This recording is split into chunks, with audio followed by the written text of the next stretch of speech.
तप करने वाले जो महान पुरुष तपलोक में विराजमान हैं, और जनलोक में जो बड़े बड़े महापुरुष विराजमान हैं, जो ब्रह्मलोक में विराजमान ब्रह्म ऋषि, उनको एक ही दुख होता है।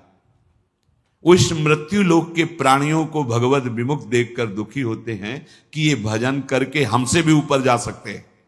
सबसे ऊपर जो ब्रह्मलोक है, उससे भी परे वैकुंठ लोक है। ये भजन करके नारायण का, हरि का, गोविंद का, ये हमसे भी ऊपर जा, लेकिन ये भूले हुए जीव भगवान नाम से रहित, भगवत भजन से रहित कैसे ये भटक रहे हैं। अगर दुख होता है, संतों के हृदय में अगर दुख होता है, तो केवल भजन विमुख जीवों को देखकर, अरे भाई सावधान हो जाओ, तुम्हारा जीवन बड़ा दुर्लभ है, एक एक सेकंड बड़ा अमूल्य है। यदि तुम नाम नहीं जप रहे, भगवत आश्रित नहीं हो, तो तुम्हारा जीवन व्यर्थ जा रहा है। अच्छा, ये ही जीवन व्यर्थ चला जाए, केवल इतनी बात नहीं, आगे अब पता नहीं कब अवसर मिलेगा। जिनके संग से हरि स्मरण आ जाए, हरि स्मृति बढ़े, वही साधु समागम है। दोषों का नाश हो और निर्दोष अवस्था, हरि स्मृति बढ़े। अब जब हरि स्मृति साधु समागम से, कि जैसे शीशा गला के छोड़ो तो जो द्रवित पदार्थ है वो ऊपर निकलने लगता है, ऐसे हमारा हृदय हरि स्मृति, जितनी बार हम नाम ले रहे हैं वो जाके हमारे हृदय को ठोस कर रहा है।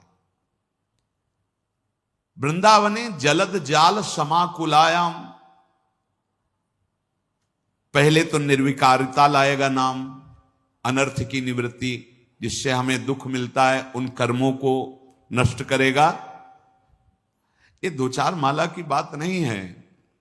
जब तक घड़ा भर न जाए तब तक वो डालना होता है। गला हुआ शीशा ऊपर तक अब ठोस हो गया, अब उसमें एक बूंद पानी नहीं रुक सकता या द्रवित पदार्थ नहीं रुक सकता। ऐसे ही हमारा हृदय भी विषयों से भरा हुआ है, इसे खाली करना है। नाम, स्मृति, भगवत स्मृति, जितना आप स्मरण कर रहे हैं मानो आप अपने हृदय को विकारों से खाली और भगवत स्मृति से भर रहे हैं।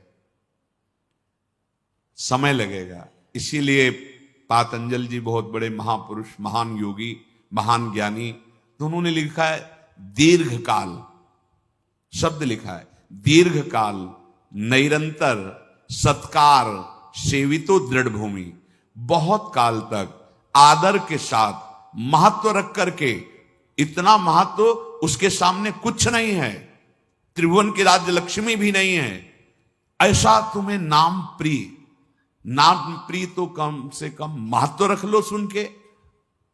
जब आप दीर्घ काल तक और निरंतर आदर के सहित, महत्व के सहित, तो दृढ़ भूमि, दृढ़ भूमि अब भर गया घड़ा हरि स्मृति से। जे ही हरि स्मृति से गला तक से भरे तो उसका फिर परिणाम क्या होता है? बोले श्रीपाद प्रबोधानंद जी जो कह रहे हैं, अश्रुधारा प्रवाहित होने, राधा रोमांच हो रहा है। और वो दृष्टि डालता है जिधर, तो वही श्याम गौर जोरी आंखों में झलमलाने लगती है, आंख मूंदे या खोले। सच्ची मानिए, ये निरंतर प्रभु की स्मृति बहुत बड़ी वस्तु है। ये बहुत उत्तम फल प्राप्त हुआ है, या बहुत बड़ी कृपा प्राप्त हुई। जो भाव तुम्हारा बन पावे, निरंतर भगवत स्मृति, शरीर कहीं भी रहे, कैसी भी स्थिति में रहे, अगर आपके हृदय में सदा प्रभु की स्मृति चल रही, तो प्रभु आपके हृदय में प्रकट हैं। पहले तो स्मृति रूप में और फिर रूप रूप में उनका रूप प्रकाशित होगा। लेकिन बहुत बकवास करने वाले, बहुत व्यवहार में उतरने वाले कैसे निरंतर भगवत स्मृति कर पाएंगे? बोरी सखी का एक दोहा, इसे एक दो बार दिन में तो याद कर ही लेना चाहिए। ना काहू सो बोलिबो, ना कोई व्यवहार, अपनी कुंवरी किशोरी को जियत निहारी निहारी। स्मृतिवान देख पाता है लाडली जी को, स्मृतिवान, दूसरा नहीं देख पा सकता। ये बात ध्यान रखना। अभी एकांतिक में किसी उपासक हमको लाडली जी मिली थी, ऐसे ऐसे ऐसे बात कर रहे थे, जैसे हमका क्षमा कीजिएगा, वो कृपालु हैं, किसी को भी मिल सकती हैं, उनके लिए कोई ये योग्यता का पक्ष थोड़ी। अगर योग्यता की बात आवे तो प्यारोडुम क्षमते ने अच्छी सिकादी नाम तो ध्यानगम, पर ऐसे नहीं मिलती जैसे आप बात कर रहे हो। लाडली जी मिली और आप ऐसे सूखे सूखे बोल रहे हो। अरे नहीं भाई नहीं,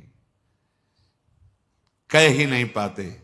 उदाहरण को दिया था कि अगर 1 अरब की चेक रखी हो तो सभा में बोलो खड़े होके कि मेरी जेब में 1 अरब की चेक है, और बोल के दिखाओ। हिम्मत नहीं होगी, नाशवान पैसे की हिम्मत नहीं होगी तुम्हें। और महान करुणा समुद्र, प्रेम समुद्र, वो परम धन जिसमें लालजू को खरीद लिया जाता है, लालजू बिक जाते हैं किसमें? प्रेम में।